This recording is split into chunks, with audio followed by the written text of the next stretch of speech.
Hong Kong is about to get a game changer in March with the opening of Kai Tak Sports Park, a 28-hectare hub set to redefine sports and entertainment in the city.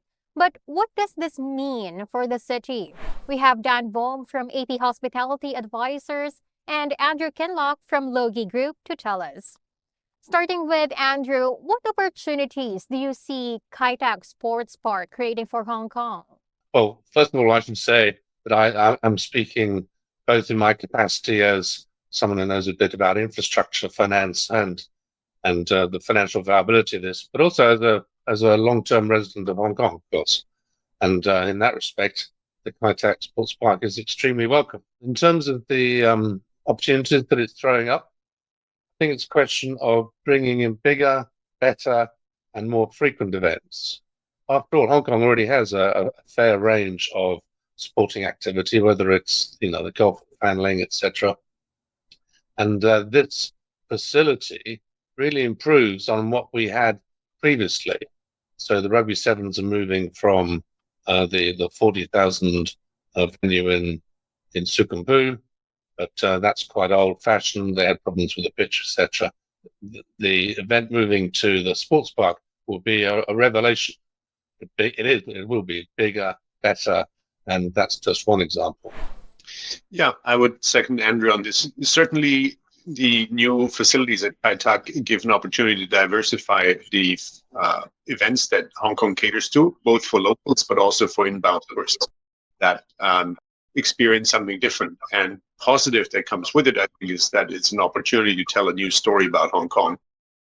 Get some good press out there to Hong Kong. Because certainly, I think that's the wide opportunities that then businesses tap into, which is obviously very broad in terms of event organizers or other players. So I think the opportunity really rests for those ready to seize it. And that's also the challenge, to make sure that this facility will be used year-round to its best use. To follow up on that, out of all the organizations or businesses that you've mentioned, which one will benefit the most from Kai Tak Sports Park? Certainly, right adjacent or almost within the Kai Tak complex, there's a hotel called the Dorset. I think that's very well placed to cater to attendees for these events. But there's also area hotels, similar here, pick up. Otherwise, there's shopping mall. Believe there's some restaurants in there, so we'll have new vendors coming in on the retail side, but as well on dining. So there's opportunities for existing businesses, but also new businesses in the area. And we will see positive compression for new events. Hotel market revitalize the market during periods of these events. I think beyond that, we obviously have suppliers and vendors and other parties that are involved to make this event happen. So overall, we will, this is a integrated supply chain, I would say, and for larger events, certainly we'll see widespread benefits. I'm interested in how the sports park will contribute to the bigger picture that Hong Kong presents to not just local residents, but visitors from the Greater Bay Area, visitors from further overseas. If we can encourage these people to come here in the first place, then stay a bit longer, then the benefits may be felt much more widely. They can go off to Lantau or to Disney or to Ocean Park, whatever, and just make their contribution to Hong Kong that much bigger and longer.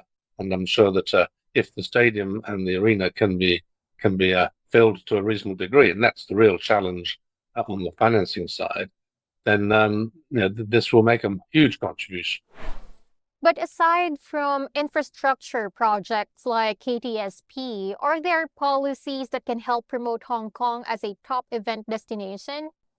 I guess the main government policy is going to be to encourage not just bigger and better versions of what we had already, but also bring in completely new events. And that's going to be the challenge, both for the private sector proponents and for the government. The government has this major sports events committee that subsidizes particular events that it nominates as mega, and it's going to be doing a lot of broad promotional activity as well to bring in the people. So the policies, I think, are going to be focusing on potential visitors and what new can they expect from these facilities, and how will these facilities be better. So, for example, the Rugby Sevens, which is about the only event so far, the only sporting event so far signed up for the new stadium, that will get a better pitch. That will no doubt get better F&B facilities. And in that respect, the government needs to get the message out that this is going to be a completely different story. Yeah, so in terms of policies, one thing the government can probably do is also get a bit out of the way of events, give it a more wide perch, so to speak, on what events can take place, and that is really the opportunity I think we have, where, as Andrew said, and I think it's a great discussion on your website, Andrew, talking about different events and where the opportunities are. Bringing in these new type of sporting events or concerts, all of that is obviously very important. And finding out opportunities like the cricket probably has potential. There's a huge following in the region and something that Hong Kong currently doesn't cater to with a good facility. I was a bit disappointed to read that the sport arena is actually not suitable for some events because the ceiling is too low. So we will have to make do with infrastructure that is there, but certainly in terms of policies, to have more flexibility built in what events we can cater to would be a positive, to have the widest possible reach in terms of offerings. And we can see that Macau is not sitting back or on their hands. We have a very strong competitor in terms of hosting events, not far from here. And it will take, we have to put our best foot forward in order to put this facility to its best use. Thank you so much for sharing your insights, Dan and Andrew. Looking forward to having you both back on the program. Thank you. Well, it was a pleasure. Once again, those were Dan Vom, CEO and founder of AP Hospitality Advisors, and Andrew Kinlock, Managing Director of Logi Group Limited. For more news, visit hongkongbusiness.hk.